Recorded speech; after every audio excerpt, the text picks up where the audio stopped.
All right. Good morning, Marty. Good morning, Ab. Good to see you. Good to see you too. We are absent a dear friend. Mm-hmm. Poor Steve couldn't be here today. Wild Yep. horses wouldn't keep him away. And unfortunately, it was wild horses that have kept him away today. Yes. Yeah. Steve, we So miss you. we miss you if you're watching. And I hope that I can live up to the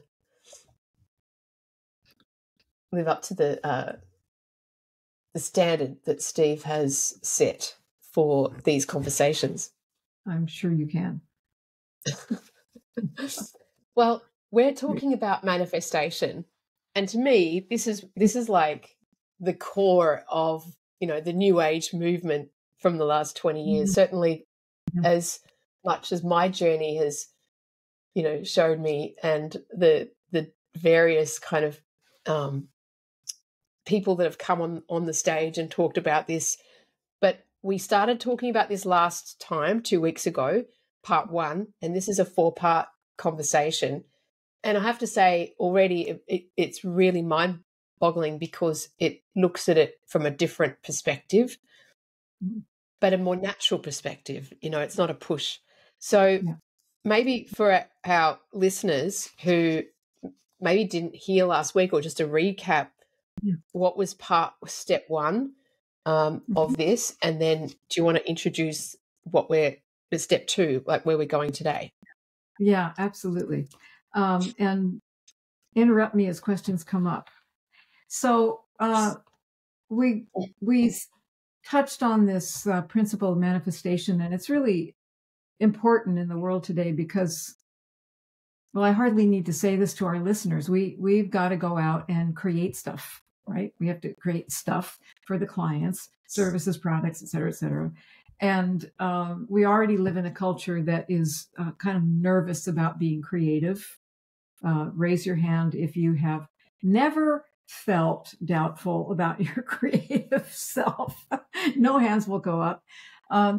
And we have some very kind of linear, rigid ideas about what it is to manifest something. And as Ab just touched on, we usually push at it. I have to get this done by this date or else. And here are my milestones and my deadline. And I hope I'm not dead by the time I reach the deadline and that sort of stuff. So we want to just completely remap this in terms of how consciousness actually works. And when I say how consciousness works, you might think about how nature works, because nature is one of the most extraordinary, limitless examples of how consciousness works. So you think about how a forest manifests, or think about if you have a garden, how that manifests. Just kind of had that feeling while we talk. So we started with this 4-part technology from the Andean traditions. In English, we call it the technology of wholeness. And I don't mean that in a subjective way. It's actually a technology of manifestation. So it starts with the principle of fertility. And in Western terms, this for business people, it means who's a good client? You ever had a bad client? Yeah, it's not fertile, right? Because you can't get anything done if you plant a seed, it doesn't germinate and sprout and things like that. A fertile client, a fertile idea is one that germinates seemingly by itself. It's got internal energy. You get an idea, you do a little bit with it, ooh, all of a sudden it's growing. That's fertility. Yeah. And so we need to really discover, and this is what we were talking about, how to recognize fertility. Because we very much, if we end up colluding with, I should do this, I'm supposed to be XYZ, we end up not seeing what will work for us and what won't work for us. We end up trying to match a should. And that's not a way to manifest anything. So assuming we've learned a little bit, have a little feel for what's going to be fertile for something we want to create, bring into being. Those are ways of saying manifest. The next thing is we have to invest in that fertility. We have to invest in that opportunity. And I was also thinking about this because so much marketing is based in what are your clients' headaches? What are their problems? What are their pain. Oh my God. It's like already I don't want to talk about it. But I was thinking about actually what we're talking about if we want to manifest something, grow something. We're looking for fertility. What's like opportunities?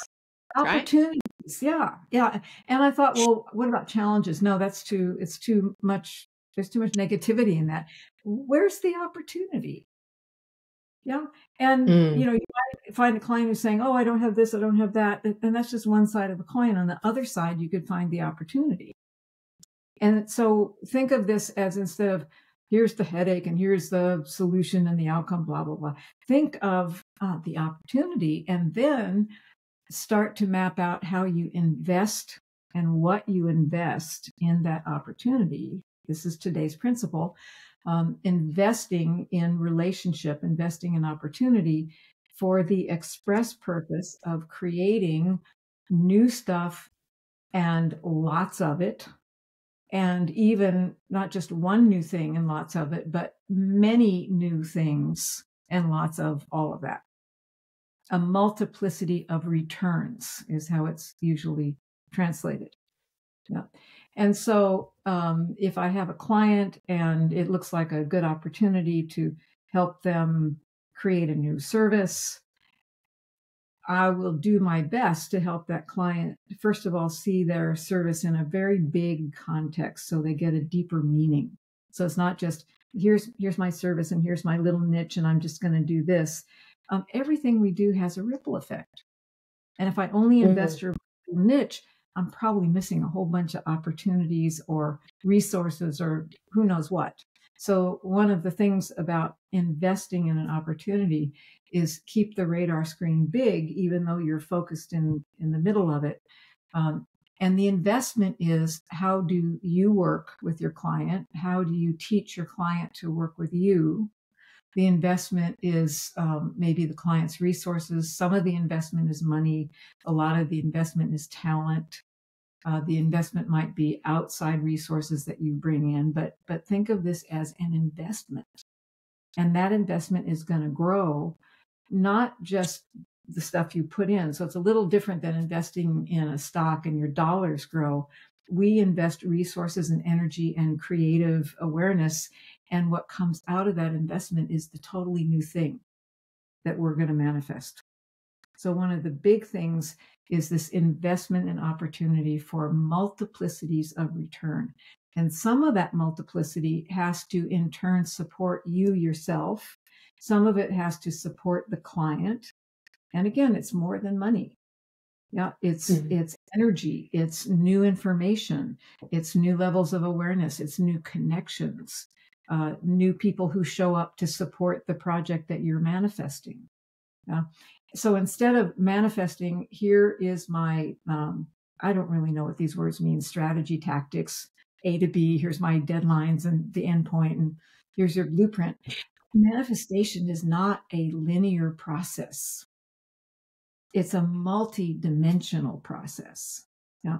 And when we learn to be present, we've talked about this on a lot of our conversations.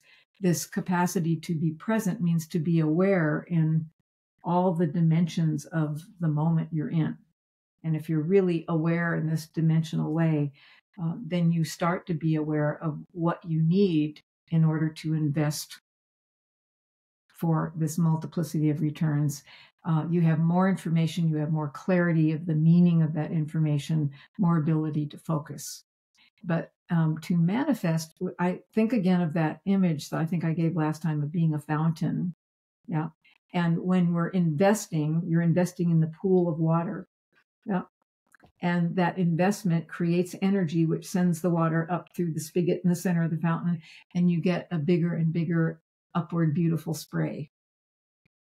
Yeah. I always think of Roman fountains. Yeah. So this principle, in the Quechua language, it's Ayni, A-Y-N-I, Ayni. And it means exactly that, investment in relationship for the express purpose of creating multiplicities of return. You create something new and you amplify the new thing, and you create some more stuff to support the thing that you created and support the people that are creating it and protect the resources so you don't run out of things.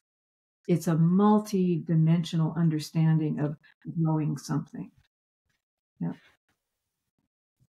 So I'll pause there. Marti, yeah, thank you. There's so much. And I don't know if anyone listening picked this up. Like for me, I go to the beginning, as in how you frame this compared to typical marketing, which is how most businesses think and operate. You know, and we're taught from the gurus, okay, find a problem and solve it for someone. Okay, that might be an initial step to creating something. But what I heard you say is you don't see it in the negative. And I think there is another way to look at it. So if we're just focusing on problems, we're actually always looking at what's wrong.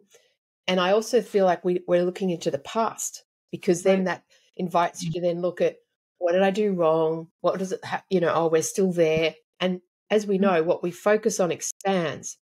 And if we keep focusing on it from that perspective, we sort of stay in a negative energy loop. And I think I'm speaking from experience here. Whereas what you're inviting us to consider is looking at that, say the same client with the same situation, but instead of looking for the problem, you ask the question, what is the opportunity? Right. Exactly. So there's no judgment as well, because when we look at it as a problem or what's wrong, we're judging it as well, whether we're judging the client or their customers or whatever it is. So opportunities have magic around them. And like, I love the fountain visual, because it's like what you invest in the water then comes, sprays up, and it impacts everyone around you. Yeah, exactly. And there was another thought that came through while you were discussing all of that. The usual way, if I say, okay, I'm going to articulate my client's problem, there's a couple of other things that come with that. And one is the client doesn't know what their problem is. And it's a little insulting. Yeah. So we have to be careful. If we're working problem solution, we have to be careful to honor the client's intelligence about their own experience and help them understand they know more than they might think. Yeah, that's a really important point. Yeah, I think the old model of I'm your consultant and I know better how to run your business, even though I've only been here 5 minutes. I think that model is dead. I hope so, or on its way out the door. But the other thing is, if I, let's say I try this out and I try to frame my work with my client as an opportunity, I also want to be careful to keep investing for something that's open-ended. Because if we're problem solution oriented, we're, okay, here's the obstacle and I want to get from A to B. Here's the solution. And that again pushes us back down to a linear level of consciousness where we have very, very few choices. We're still heading for that endpoint, for the deadline, for the, and it has to match the original idea. So there's not much negotiability in that linear model of solving a problem, because I've already got the vision, and it's very hard for people on that linear path to shift gears and try new things if they've agreed on the front end, here's what we're going to do for you, and you're headed for that back end. I don't know. I think we probably have a lot of listeners who've tried to change a budget midstream, and it doesn't work very well. So the idea that what we do in serving clients is open-ended. Like you put a seed in the ground and you kind of know what's going to come out of the seed husk, but then you nurture its growth so it expresses itself to the ultimate. If you've ever grown flowers, like some summers you get the most amazing flower from the same seeds and you can't believe yourself, right? But it's open-ended. It's a blossoming, an investment for blossoming, an investment for fulfillment that doesn't have a cap on it. So this shift in it's really a shift in worldview. If my worldview is A to B, and I'm going to decide ahead of time what it's going to be like, and that's the only thing I'm going to allow to happen, that's a very flatland, linear, causality-based world, and it's just too limited. Yeah. So even when if we take a step back and we talk about looking for opportunity for this principle of fertility, if I'm too linear, I'm not going to see it. Because if I'm just stuck in my, I've got this product or this service and I'm just looking for someone to deliver this to, just trying to sell and focus on the product that I've got. Right. And so we're looking for the same thing. We're looking for matches. Here's what I've got. They have to match it. And if it doesn't match, then I'm gone. I have to move on. But when we invest in opportunity and fertility, one of the key things in the initial investments is the principle of complementarities. Let's say you're helping a team in a company create something or evolve what they do. That team needs to have in its composition people with complementary skills. If you bring two complementary things together in just the right way, you get a totally new third thing that has its own momentum to keep growing. Yeah. And this is, again, very tough concept in the Western world because people are looking for matches. I like you because you're like me. I'm going to hire that person because you're like us. And if my usual metaphor for this is if you had a universe that only had plus charges in it, you could never make a bond. You need plus and minus charges pretty much to make a bond. So if all you have is plus charges, how does anything ever, how could you ever have water, right? Yeah. The scientist in you is coming out, Marti. Yes, I think it's helpful. I really do. I think it's absolutely helpful. Yeah, to have that mix of myth and science. So this business of INI, of investing for multiplicities of return. And another aspect of this is when we speak to our clients, let's say we have a client who has agreed to work with us and we've defined the project in terms of the opportunity, and now we're going to be investing in this. The next thing we need to, I think, educate clients on is the creative process, the manifestation process. Because we can generally say ahead of time, it's probably going to go through these, 2 or 3 or 4 stages. People need a little bit of a map. But then we have to understand that map is a living thing. And with each stage of manifesting a project or a product, we learn something. And so we wanted to invest in our client relationships in a way that the client is learning with us. And they learn the kind of negotiability that's required to manifest something that's brilliant, that begins to have its own internal momentum, its own internal consciousness, if you will. And that will be a steadier, more adaptable service or product in the long run. Yeah. I'm wondering about this from the client's perspective. And this is something that I've been thinking about recently as I'm watching people. Well, I myself have been going and looking at different providers of services and looking at these particular training things or a couple of experts that talk about their thing. And I was contemplating how some people shop around. They shop around and actually buy into a number of people's programs or trainings. And I wonder if what they're looking for is that plus and minus, connection, the match, rather than, wow, this person's got the solution to my problem. right?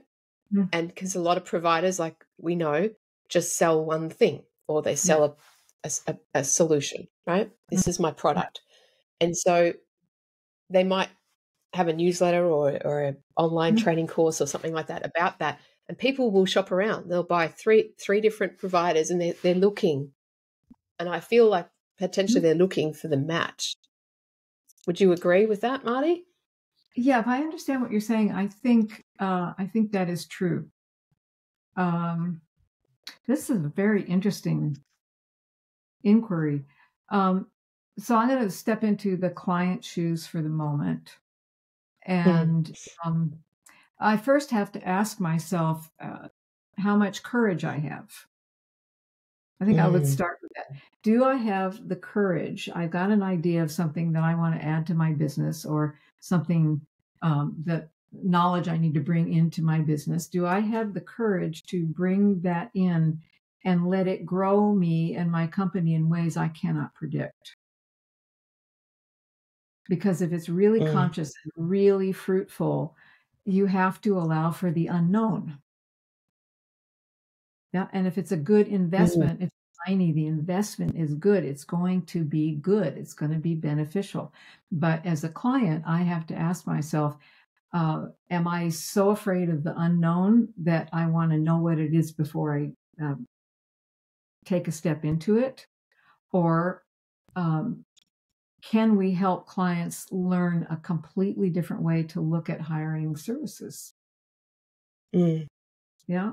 Usually it's in the Western world is I'm the client. This is what I want. And I'm going to look for somebody who will say, yes, I will give you what you want. Yeah. And again, we're back. It's like you said, we get caught in the past. We only want the familiar, and we're not going to grow forward. And so part of what I do in helping entrepreneurs and professionals who've got a vision for something new is to step into the experience of the process of creation instead of staying on the surface with a picture of what I want created. Because the process itself of creation is moment to moment. So if I'm investing, let's say I'm putting a team together, and we have an umbrella vision, but every day that investment is going to generate new understanding, new meaning, new value, new ideas. And so the overall vision we have is going to evolve as our day-to-day work evolves. And so I would look, if I'm the client, I would look for somebody who has a sense of that evolutionary process of creation. I would look for somebody who can invest in who I have, somebody who has complementary skills or understands the relationships in my own team, who would come in and till it like a field and plant new seeds to see what we could grow together that's new. And that's really different than saying, here's what I want. Please do this for me. Yes, I will do exactly that for you. And nothing changes. So funny because, my old business, when I had a business partner, we had a digital marketing agency, and clients would come to us and just say, we want more leads and sales, build us websites, marketing funnels, automation. And I got to a point where I was so out of love with this. I was very very detached. And I was saying to the clients, but it's not about just building the infrastructure. What about your client? What about this? Yeah. No. We just want the funnel. Just build the funnel. Yeah. And it was clearly the wrong path for me and my business partner, and luckily it all changed. But I guess that's what I was feeling internally was just not working. Yeah. And I want to work with people that are open to the possibilities of what else. Exactly. And you just touched on one of the most important things. If we're manifesting something, everything in the universe, everything in life is dependent upon the principle of exchange. In order to come into being and grow, you have to be in exchange. You think about inside your body, there's a constant exchange of stuff from outside a cell and within a cell. There's calcium and potassium channels. There's oxygen and CO2. A tree takes our CO2 and gives us back oxygen. Everything is based on the principle of exchange. And so manifestation in the business world and people coming in to help a company, you hire somebody who's got a talent you need, it has to be, when we get to this investment part, the investment is based on exchange. So if I hire somebody to come in, they're going to do something for me, but I have to be able to give them what they need. And together in this exchange, that's a complementarity right there. I have ideas and knowledge of my business. This person has certain skills. That's complementary. Together, we're in exchange, and something beautiful and new will come out of that. As a client, I've got to be courageous enough to say yes. Mm. Yeah, it's bound to be something I've never seen before, and I have to be courageous enough. And eventually, I'll be comfortable enough with consciousness to trust that if I'm investing for multiplicities of return, I will get something new that has internal life force, and I need to say yes to that. So powerful. I encourage the listeners to, I challenge you, like, watch this again, and just, and I challenge you to then take this approach to your next exchange or interaction, or when you're seeking to, improve your business in some way, or yourself, or you need someone to help you in some way. Look at it from this perspective. And for the business owner who is selling their services, think about this as well. Watch this again and maybe watch it a few times until it kind of lands for you. There's a lot there. We are coming sort of towards the end. What's part 3? So what can we talk about, just that bridge, so that we can let everyone know, like, what's coming in part 3 of manifestation? Oh, part 3 is quite marvelous and a little Hogwartsian. Part 3 is about a certain energy that gets created if you get the first 2 parts right. And part 3, the Quechua language word is Enka, and it's a word that means the energy of feeling good. Oh. It refers to a very specific amplitude and frequency of energy that we begin to emit when we are in a conscious process of creation. So if we are really finding authentic fertility and investing for Aini, we're going to be feeling really great. We're going to have more energy. We'll have more creativity. We'll have more stamina, and we'll be beaming this beautiful energy out into the world, which is quite contagious. Yeah. I'm very excited about that one.